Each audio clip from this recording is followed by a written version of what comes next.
आप देख रहे हैं NT24 न्यूज़। आज प्रेस क्लब में एक प्रेस कॉन्फ्रेंस ऑर्गेनाइज़ की गई है जहां हम इनफर्टिलिटी के बारे में बात करेंगे, IVF टेक्निक के बारे में बात करेंगे।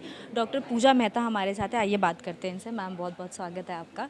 ये जो प्रेस कॉन्फ्रेंस की गई है, एक मेन टॉपिक दिया गया था, वाई डज़ IVF फेल, इसके बारे में क्या कहना है? देखो, फर्स्ट ऑफ ऑल आईवीएफ ये एक आईवीएफ ये टेक्निक है, एक नया जीवन बनाने की प्रक्रिया है। अब ये है कि अगर हम एक एम्ब्रियो और एक एक अंडा और एक स्पर्म को मिला के एक एम्ब्रियो बना के हम बच्चेदानी में डालते 100 लोगों का करेंगे, उसमें अगर एज 35 ईयर्स से कम है तो उसमें 35 में 40 to 50% चांसेस होता है प्रेगनेंसी का। पर कई बार हमारे पास फेल्ड आईवीएफ के पेशेंट्स आते हैं जिनके पहले आईवीएफ ऑलरेडी हो चुके, 2 या 3 अटेम्प्ट्स ऑफ आईवीएफ हो चुके। तो उस केस में हम उनका कारण देखने की कोशिश करते हैं कि क्यों नहीं ठहरी प्रेगनेंसी, आईवीएफ में भी क्यों सक्सेस रेट नहीं हुआ। तो उसमें हम क्या करते हैं, हम कई बार उनका एक डिटेल हिस्ट्री देखते हैं कि क्या क्या दवाइयाँ दी गई है, किस तरह के हार्मोन्स दिए गए उसको, कौन सा टेक्निक यूज़ किया गया, प्लेन आईवीएफ यूज़ किया कि इक्सी यूज़ किया है। वो टेक्निक में अगर सपोज हमें लग रहा है कि नहीं कुछ और एडवांसमेंट की ज़रूरत है, तो हम कुछ और डिटेल इन्वेस्टिगेशंस करते हैं पेशेंट्स के, और फिर वो एडवांस टेक्निक्स जैसे एडवांसमेंट्स इन द लैब और एडवांसमेंट्स इन द टेक्निक, उससे चांसेस रिजल्ट के डेफिनेटली बेटर होते हैं। इनफर्टिलिटी जो है वो होती क्यों है बेसिकली? देखो, अब इनफर्टिलिटी का अगर मैं एक बोलूँ तो आई थिंक एक लंबा प्रेस कॉन्फ्रेंस करना पड़ेगा।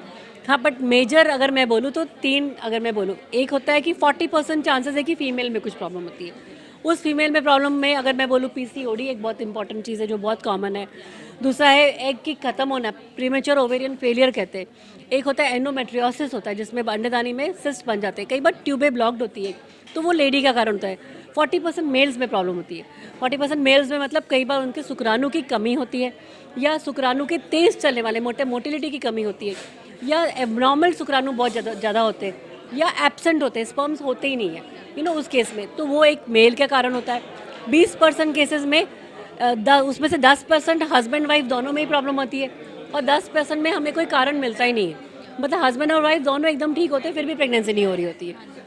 तो उस केसेस में अल्टीमेटली एडवांसमेंट्स और टेक्निक करेंगे तो उससे फ़र्क पड़ता है। अब अगर मैं बोलूँ कि क्यों आजकल आईवीएफ, क्यों इनफर्टिलिटी बढ़ गया, तो सबसे पहला कारण अगर मैं बोलूँ तो लाइफस्टाइल होता है। लाइफस्टाइल मतलब हमारे सबके लाइफस्टाइल चेंज हो गई है, हम लोग सही टाइम पे में भी सोते नहीं है, सही टाइम पे उठते नहीं है, एक्सरसाइज की बहुत कमी हो चुकी है। उसके अलावा हमारे जो एज ऑफ मैरिज है that is also becoming late, जैसे जैसे शादियाँ आजकल लेट हो रही है।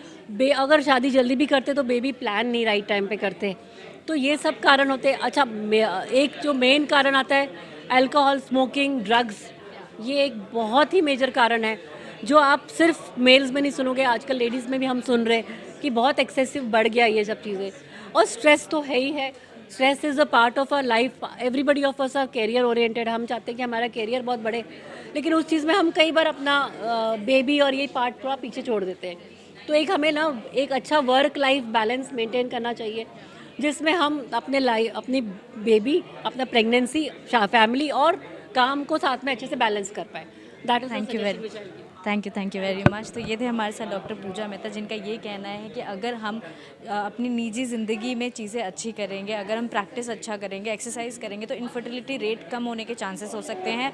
और इस चीज़ से बचने के लिए इस चीज़ के उपाय बहुत ज़्यादा हैं। यहाँ पे फोर्टीज़ हॉस्पिटल में आप जा सकते हैं, अपना इलाज करवा सकते हैं वहाँ पे IVF डिपार्टमेंट में। आपको वीडियो कैसा लगा हमें कमेंट सेक्शन में ज़रूर बताइए। देखते रहिए, बने रहिए हमारे साथ NT24 न्यूज़।